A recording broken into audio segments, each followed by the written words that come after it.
नमस्ते दोस्तों, सलाम अलैकुम, जय श्री राम, चरण स्पर्श, सत श्री अकाल। कैसे हो तुम लोग? दोस्तों, नशा बंद करने के लिए जो चीज़ें बताई जाती हैं नशा बंद करने के लिए, वैसे अन्य लोगों की जानकारी के लिए बता दूँ कि नशा बंद करने की या नशा छोड़ने की ना तो कोई दवाई है, क्योंकि नारकोटिक्स एनोनिमस का कार्यक्रम कहता है और हमारा अनुभव भी कहता है कि नशा बंद करने की, नशा छुड़ाने की आज तक कोई दवाई नहीं बनी है। यूनाइटेड स्टेट ऑफ अमेरिका तलक तलक भी कोई ऐसा डॉक्टर नहीं है जो नशा छुड़ा सके। ठीक है? कोई ऐसा साइकियाट्रिस्ट डॉक्टर नहीं है, मनोवैज्ञानिक, जो नशा छुड़ा सके। ठीक है? ना कोई हॉस्पिटल है, ना कुछ है। ये सिर्फ हॉस्पिटल जो होते हैं, ये डिटॉक्सिफिकेशन सेंटर होते हैं। ठीक है ना? यानी कि डिटॉक्स बोलते हैं नशे में पड़े हुए, यानी ऐसा मान लो कि शरीर के अंदर जहर, नशीले पदार्थों का जो घुसा हुआ है, उस जहर की वजह से शरीर में जो हानियाँ हो रही हैं, जो बीमारियाँ पनप रही हैं, जो दर्द हो रहे हैं, है ना? जो क्या नाम है, एलर्जी हो रही है, क्योंकि हम नशीले पदार्थों के प्रति एलर्जिक हैं। हम नशीले पदार्थों के प्रति एलर्जिक हैं और सामान्य बुद्धि ये बताती है कि हमारी एलर्जी के स्रोत के पास वापस जाना पागलपन होगा। अगर आपने नशा बंद कर दिया है और नशा बंद करने के बाद अगर आप अपनी ड्रग ऑफ चॉइस को ना इस्तेमाल करके कोई से भी नशे को इस्तेमाल करने के लिए वापस जाओगे, तो आप पाओगे कि धीरे-धीरे आप उसी स्थिति में आ जाओगे। आपको अपनी ड्रग ऑफ चॉइस, जो आप नशा करते थे, वही करना पड़ेगा। तो यूनाइटेड स्टेट ऑफ अमेरिका तक भी इसका कोई इलाज नहीं है, किसी के पास इसका कोई इलाज नहीं है। अगर कोई कहता है कि हम इसका इलाज कर सकते हैं, हम नशा छुड़ाते हैं, तो वो झूठ होता है।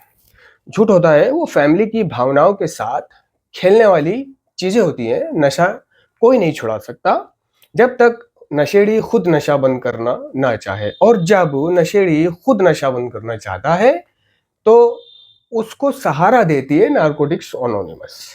अगर जो भी व्यक्ति नशा करता है, नशा बंद करना चाहता है, तो उसके लिए पहले डिटॉक्सिफिकेशन सेंटर होते हैं, क्योंकि नशे की तड़प वगैरह, नशा ना मिलने पर उसको दोबारा से नशा करवा देती हैं, घर से भाग जाता है वो। इसलिए उसको डिटॉक्सिफिकेशन सेंटर में छोड़ा जाना चाहिए कुछ दिनों के लिए, कुछ महीनों के लिए, ताकि वहाँ पर उसके वो विड्रॉल निकल जाए। इसी तरह से वो डिटॉक्सिफिकेशन सेंटर होते हैं जो सरकारी होते हैं, विषहरण बोलते हैं इसको। जैसे कि डिटॉक्सिफिकेशन रूम, तो विषहरण कक्ष बोला जाएगा इसको। ठीक है ना? तो नशीले पदार्थों का जो जहर घुसा हुआ है, वो बाहर निकाल दिया जाता है। और निकाला क्या है, किसी चीज से खींच के थोड़े ना निकाला जाता है ना? बस उनको कोई एंटीबायोटिक इंजेक्शंस वगैरह दिए जाते हैं। ठीक है? ये डिटॉक्सिफिकेशन सेंटर की बात कर रहा हूँ, रिहैबिलिटेशन सेंटर की बात नहीं कर रहा। रिहैबिलिटेशन सेंटर में उस बॉडी के अंदर से जहर निकालने के लिए कोई इंजेक्शंस या दवाई वगैरह नहीं दी जाती है, वो खुद निकलता है। ठीक है? लेकिन अ, जैसे ही वो विषहरण हो जाता है, कुछ दिन के लिए, 15 दिन के लिए, 20 दिन के लिए, 1 महीने के लिए, उसके बाद उसको नारकोटिक्स एनोनिमस की मीटिंग्स रोजाना करनी होती है। तो उसके नशे को फिर हमेशा के लिए छुड़वा कर रखती है नारकोटिक्स एनोनिमस। तो हमेशा के लिए नशे को छुड़वाने के लिए, छोड़े रखने के लिए दूसरा स्थान जो है, पहला स्थान तो डिटॉक्सिफिकेशन हो गया, जो आपकी बॉडी को ठीक कर देगा। अड़कन भड़कन, तड़प वड़प, कमजोरी, है ना, एक जो सद्बुद्धि बिगड़ी है, मनोस्थिति ठीक हो जाएगी, शारीरिक स्थिति ठीक हो जाएगी। उसके बाद उस चीज को जारी रखने के लिए, अपनी उस तंदुरुस्ती को बनाए रखने के लिए, अपने नशे को हमेशा के लिए जोड़े रखने के लिए, ठीक है ना, नारकोटिक्स एनोनिमस होती है। ऐसा नहीं है कि नशा छोड़ दिया तो छोड़ दिया, अब कभी नशा नहीं करेगा, नहीं। नशेड़ी कभी भी नशा कर सकता है, इसलिए उसको नारकोटिक्स एनोनिमस का नियमित सदस्य, है ना, या नियमित मीटिंग्स करनी पड़ती हैं। या और भी बहुत सारे टूल हैं नशे को जारी रखने के लिए, अपने सुधार को जारी रखने के लिए, लेकिन वो सब जुड़े हुए नारकोटिक्स एनोनिमस से ही हैं। जैसे ऑनलाइन मीटिंग है, स्पॉन्सर से बात करना है, संगी साथियों से बात करना है ना, JFT पढ़नी है, बेसिक टेक्स्ट दोहरानी है, ठीक है, ईश्वर से सुबह शाम प्रार्थना करनी है ना, धन्यवाद करना है, उठकर धन्यवाद करना है, सोते समय धन्यवाद करना है, और चप्पे चप्पे पर अपनी समझ के ईश्वर से मदद मांगनी है, चप्पे चप्पे पर। ठीक है?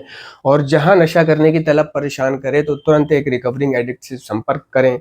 या फिर मीटिंगों में पहुंच जाएं। जब नशा करने की तलब परेशान कर रही है तो दोस्तों अपने आप को थोड़ी देर के लिए ठहरा देना, यानी कि रोक लेना, उस पर एक्शन मत करना, ठीक है। और एक्शन करने से पहले किसी से मदद ले लेना, ठीक है। अगर कोई मदद के लिए अवेलेबल उपलब्ध ना हो तो भगवान तो होता है, ठीक है। आपकी कल्पना तो आपके साथ होती है, आप आंखें बंद करना और अपने तसव्वुर में अपने माँ बाप की भाग दौड़, उनका पैसा खर्च करना, उनका प्यार निछावर करना, तुम्हारे ठीक हो जाने के बाद, तुम्हारे ठीक हो जाने के बाद उनका सीना चौड़ा हो जाना, उनके चेहरे पे वो मुस्कान, वो खुशी, वो लोगों से कहना कि हमारे लड़के ने नशा छोड़ दिया है, तुम कहते थे हमारा लड़का पी पी के मरेगा, नशा नहीं छोड़ेगा, है ना। वो समाज में जो उनकी बदनामी हुई थी, ठीक है ना, कि इनका लड़का नशा करता है, नशेड़ी है, नाली में पड़ा था, वहां चोरी करते पकड़ा गया, वहां से पुलिस ने मारा, वो सारी चीजें, है ना, वो ठीक हो गई हैं। आज वो तुम्हें लेके बेफिक्र हो गए हैं, तुम्हारी बीवी हो, बच्चा हो, भाई हो, बहन हो, सास हो, ससुर हो, समाज हो, कोई भी हो, ठीक है ना। जरा अपने माँ बाप और इन सब के बारे में सोच लेना कि अगर मैंने नशा किया तो सबसे पहले मेरे माँ बाप की हसरतें, उम्मीदें जो उनकी छाती चौड़ी हुई है, उनका क्या होगा। और दूसरे, नशा करने के बाद जो विश्वास या भरोसा अपने परिवार पर, समाज पर, लोगों पर भी, बच्चों पर आया है, वो खो जाएगा। और ये खो गया ना तो फिर नहीं आएगा। फिर आप कमाते रहना, ईमानदारी से चलते रहना, कुछ भी करते रहना, लेकिन आपका वो विश्वास फिर नहीं आएगा अगर आपने तोड़ा बार बार नशा करके। एक दो बार नशा करके तोड़ा चलेगा, लेकिन बार बार नशा करके अगर आप तोड़ रहे हो तो आप एक गली के कुत्ते की तरह उनकी नजरों में कहलाओगे, कि जैसे कुत्ते की बात और वैसे इसकी लात, कुत्ते की जुबान और इसकी जुबान का कोई भरोसा नहीं है। तो वो चीजें भी ठीक नहीं होती हैं। तो नारकोटिक्स एनोनिमस से हम अपने सुधार को जारी रखते हैं। तो अगर कोई व्यक्ति मदद करने के लिए नहीं है तो भगवान है, अपनी कल्पनाओं में ये सारी चीजें सोच लो, ठीक है। और रुक करके अपने रब से मदद मांगो कि मेरी मदद करिए आप परवरदिगार, ए भगवान, ठीक है। वो मदद करेगा। ध्यान रहे, क्या वो मदद आपकी, जब आप नशा लेने जाने से पहले, या मैं यूं कहूं कि नशे का इंतजाम करने के लिए जब आप जेब तलाशी पर जाते थे, जब आप स्नैचिंग करने पर जाते थे, जब आप चोरी करने के लिए घर से निकलते थे, तो एक प्रार्थना करके निकलते थे। रात भर यही प्रार्थना होती थी, यही मनोकामना होती थी, ठीक है। चलिए मैं घर से निकलने से पहले या चोरी करने से पहले को ले लेता हूं। तो दुआ करता था, वो प्रार्थना करता था कि मेरे भगवान पहले डंडे पे ही अच्छा हो जाए, मेरे मालिक पहले डंडे पे अच्छा हो जाए, ज्यादा भटकना ना पड़े, है ना, किसी गरीब को खाना खिलाऊंगा, ठीक है। और अपने नशेड़ी दोस्त जो अपाहिज, विकलांग या बहुत लाचार गरीब होता था, जो नशे का इंतजाम नहीं कर पाता था, बहुत गरीब होता था, मुफलिस, जो तुमसे पीता था, तो साथ में उसकी दुआएं ले लेते थे कि मैं काम पे जा रहा हूँ, दुआ करियो भाई कि सब अच्छा करके वापस आऊं, सब अच्छे की रिपोर्ट हो, तो आके तेरे को सामान पिलाऊंगा, है ना। तो वो अपनी दुआएं शामिल कर देता था कि भाई जाओ, मेरी दुआएं है मेरे रब्बुल आलमीन, मेरा भाई काम पे जा रहा है, बस मेरे भाई का पहले ही डंडे पे अच्छा कर देना मालिक, पहले ही डंडे पे अच्छा कर देना, है ना।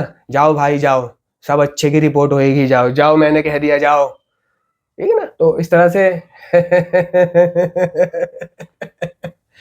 अपने साथियों की दुआएं लेकर के और खुद भी दुआ मांग करके, मन्नत मांग करके काम पे जाते थे। इसको काम पे जाना बोलते थे, यानी चोरी करने जाने को काम पे जाना बोलते थे। बैंचो हद हो गई नशेड़ी की भी, है ना। काम पे चल रहा है, अगर किसी के सामने बोल दिया उसने ये भाई काम पे चल रहा है, तो कोई सोचेगा यार ये काम पे जाने की बात कर रहा है, चल कोई नहीं, अच्छी बात है काम पे जाना तो। भाई सामान लेने चल रहा है, कोई अगर सुन रहा हो भाई ये तो सामान, घर का सौदा लेने की बात कर रहे हैं, अच्छे लोग हैं। अब प्रार्थना करके निकले तो लाइफ में कोई एक दो बार ही ऐसा हुआ होगा दोस्तों कि जब हम अपने घर से चोरी करने के इरादे से, या जो भी हम इंतजाम करते हैं साधन और जरियों की खोज, मान लो जेब तलाशी के लिए गए, तो हमारा अच्छा हुआ है, देर सवेर हमने पैसा कमाया है, ठीक है। और कभी कभी तो ऐसा होता था कि बस तुरंत ही काम हो जाता था और कभी कभी बहुत देर लग जाती थी, कभी कभी सुबह से शाम हो जाती थी। और लाइफ में कोई एक दो बार ऐसा हुआ होगा कि काम ही नहीं हुआ होगा, मायूस घर वापस टूटन में ही आना पड़ा होगा, लेकिन बहुत ज्यादा स्थिति में काम हो जाता था। ठीक है, तो ध्यान रहे कि जब हम बुरा करने के लिए दुआ करते थे, देखा जाए तो देखो, बुराई की दुआ करने पर कभी भी भगवान आपकी दुआ कबूल नहीं करेगा, क्योंकि आप बुरा मांग रहे हो कि मैं किसी की जेब काट लूं, मेरा भला करना, मैं किसी का मोबाइल कमा लूं, मेरा भला करना, मेरा साथ देना। तो वो ऐसे बुरे कामों में साथ नहीं देता था, नहीं देगा। लेकिन फिर भी हम कह देते हैं कि वो पहले साथ हमारा देता था, कि चल कोई नहीं, जैसे भी था हमारा इंतजाम हो जाता था। तो आज अगर हम नशा करने से पहले अपने मालिक से, भगवान से दुआ करेंगे, करेंगे तब ना। नशे का जुनून इतना हावी होता है कि हमें वो दुआ प्रार्थना, अपने माँ बाप के रुखे रोशन पर सोचना, घर परिवार वालों के बारे में कल्पना करने का मौका ही नहीं देता, मौका ही नहीं देती। हमारी बीमारी इतनी हावी होती है, जुनून इतना सर पे चढ़ जाता है। और जब जुनून चढ़ जाता है तो कुछ ध्यान कहाँ रहता है, बस नशा कर लूं, बात की बाद में देखी जाएगी। तो तू प्रार्थना कर, है ना, अतीत के बारे में सोच, है ना, माँ बाप के बारे में सोच, ठीक है ना, तेरी मदद होगी, जैसे पहले यूजिंग में होती थी, तेरी मदद होगी। और ज्यादा से ज्यादा कोशिश कर कि किसी संगी साथी को, किसी रिकवरिंग एडिक्ट को कॉल कर ले, बात कर ले, चिट्ठी लिख ले, कुछ भी कर ले। ठीक है, अगर तुझे नशा करने ना करने के लिए मदद चाहिए तो तुझे मदद जरूर मिलेगी, और अगर तू मदद नहीं लेगा तो कहाँ से मिलेगी।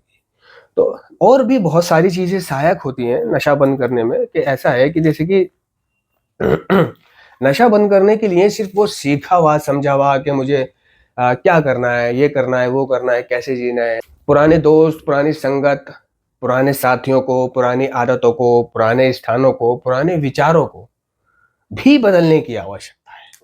ठीक है ना। अगर आपने नशा बंद कर दिया, बाहर आए हो किसी भी डिटॉक्सिफिकेशन सेंटर से या रिहैबिलिटेशन सेंटर से, तो कार्यक्रम कह रहा है कि हमें अपने पुरानी संगत, स्थान और चीजों को बदलने की आवश्यकता है। पुरानी संगत, स्थान और चीजों को बदलने की आवश्यकता है। ठीक है, हमें अपने पुराने ख्यालात, पुराने सोचने के तरीके को बदलने की आवश्यकता है। ठीक है ना, पुराने ख्यालात, पुराने सोचने के तरीके को आज हमें नया सोचना है, रिकवरी के बारे में सोचना है, अच्छे के बारे में सोचना है। और वो पुराने दोस्त, सबसे पहले आपको इन चीजों का त्याग करना पड़ेगा कि हमें अपने पुराने दोस्त, संगत और स्थान को बदलना है। अगर आपके पुराने यूजर दोस्त आपके पास आते हैं, ठीक है, दुआ सलाम करते हैं और आचल चलने नशा करने, तो उन्हें साफ साफ इनकार कर देना है।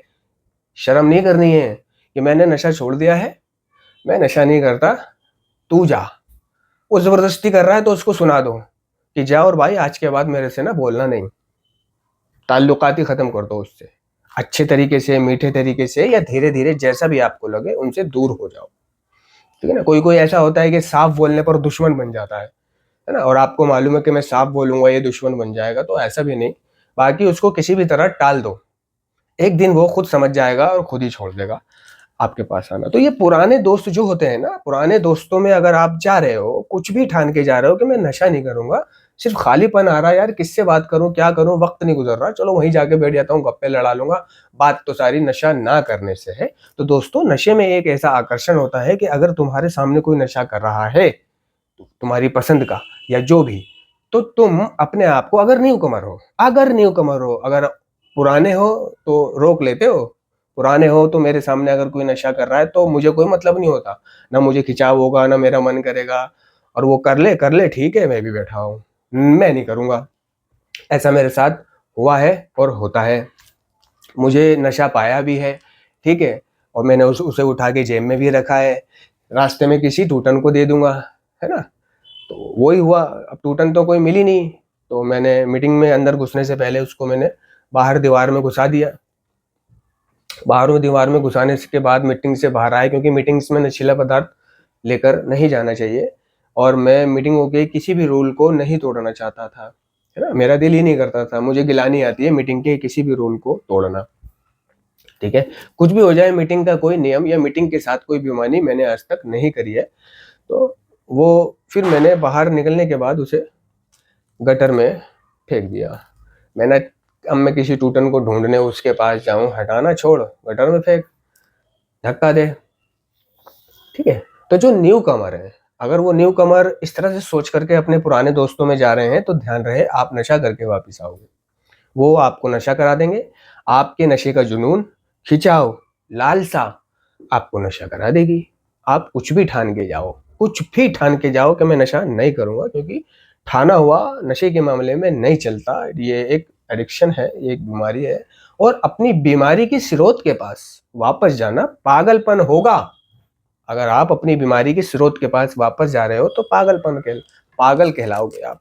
तो पुराने दोस्तों में नहीं जाना है। अच्छा, पुरानी जगह जहां आप बैठ करके नशा करते थे वहां भी नहीं जाना है, क्योंकि उसमें भी एक चुंबकीय प्रभाव होता है। चुंबकीय प्रभाव यानी कि जैसे चुंबक अपनी तरफ खींचती है लोहे को, ऐसे ही वो जगह अपनी तरफ खींचती है नशेड़ी को। जैसे ही वो जगह देखता है तो उसे वो पुरानी बातें याद आने लग जाती है। नशा करके वहां बैठना, पीना, ओए होए होए होए होए, वो सुहाना सफर और वो मौसम हंसी याद आने लग जाता है। और ये याद कब उसके ऑब्सेशन प्लस जुनून में बदल जाती है, और देखा जाएगा में बदल जाती है, नहीं कह सकते, है ना।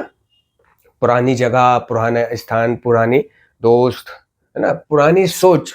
वो जैसे सोचते थे आप, पुराने रात रात भर नशे के लिए सोच रहे हो, रात रात भर गलत गलत सोच रहे हो, है ना, कैसे होगा इंतजाम।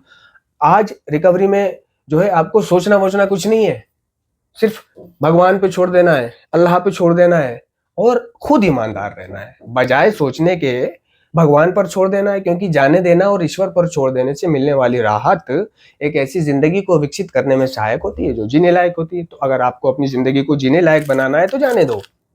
ठीक है, सिर्फ आपको क्या करना है, सोचना नहीं है।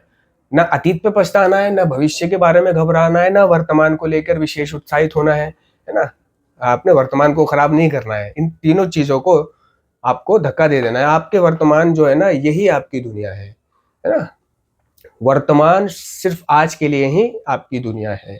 ठीक है, तो आज आपको कुछ फालतू सोचना नहीं है ना, और अपनी सारी प्रॉब्लम वगैरह सब भगवान पर छोड़ देनी है कि सब अच्छा होगा, और खुद ईमानदार रहना है, और मीटिंग करनी है, नशे से दूर रहना है, आगे बढ़ना है। तो धीरे धीरे धीरे धीरे धीरे धीरे हम एक दिन में, जिस तरह कार्यक्रम कह रहा है कि एडिक्ट नहीं बने, तो वो कहता है याद रखने को, है ना, कि याद रहे हम एक दिन में एडिक्ट नहीं बने, इसलिए धीरज से काम लें। वो कह रहा है याद रहे, लेकिन हम में से ज्यादातर लोगों को याद नहीं रहता कि हम एक दिन में एडिक्ट नहीं बने थे, है ना। इसलिए हम एक दिन में हम ठीक भी नहीं होंगे, और एक दिन में हमारा सब कुछ वापस भी नहीं आएगा। ये जो प्रॉब्लम हमारे जीवन में आती है, पहले साल, दूसरे साल, तीसरे साल, ये भाई आएंगी। इनसे ही तो निपटने का नाम दूसरा नारकोटिक्स एनोनिमस की मीटिंग संगी साथी है। वरना ये नारकोटिक्स एनोनिमस की मीटिंग में आज भी हम जाते हैं, हम चूतिया नहीं है। या इतने सारे लाखों लोग जो मीटिंग्स करते हैं और मीटिंग्स में जाने का संदेश देते हैं, ये भी चूतिया नहीं है। ये कूल होने के लिए जाते हैं, कूल होने के लिए, आज के दिन समस्याओं और भावनाओं से लड़ने की हिम्मत पाने के लिए जाते हैं, अपनी शेयरिंग करने के लिए, अपने अपराध भाव को बाहर निकालने के लिए, एक हल्कापन महसूस करने के लिए, और अपने अंदर चल रहे सवालों के जवाब पाने के लिए। तो दोस्तों, नशा बंद करने के लिए, अगर आपने नशा बंद कर दिया है तो आपको सबसे पहले नारकोटिक्स एनोनिमस की मीटिंग्स ज्वाइन करनी पड़ेगी। ठीक है ना, उसके बिना गुजारा नहीं है। अगर गुजारा कर भी लेते हो उसके बिना, तो साल 2 साल करोगे और फिर पी लोगे, रिलैप्स हो जाओगे। और ऐसा हो सकता है कि रिलैप्स हो गए किसी न किसी छोटे मोटे नशे पर, और फिर से ब्रेक लगा दो, फिर से चालू कर दो अपना नशा बंद, तो ऐसा हो जाता है। लेकिन वो ठीक नहीं है। ठीक है ना, उसको नशा बंद नहीं कहेंगे पूरी तरह से, ना ही उसको रिकवर कहेंगे। रिकवर होना है तो नारकोटिक्स एनोनिमस की मीटिंग के अलावा कोई दूसरी चीज आपको रिकवर नहीं करेगी। आप अपनी पुराने दोस्त, पुराने स्थान और पुरानी संगत से दूर रहें, पुराने सोचने के तरीके को बदलें, पुराने व्यवहार करने के तरीके को बदलें, और आगे बढ़ें। धन्यवाद।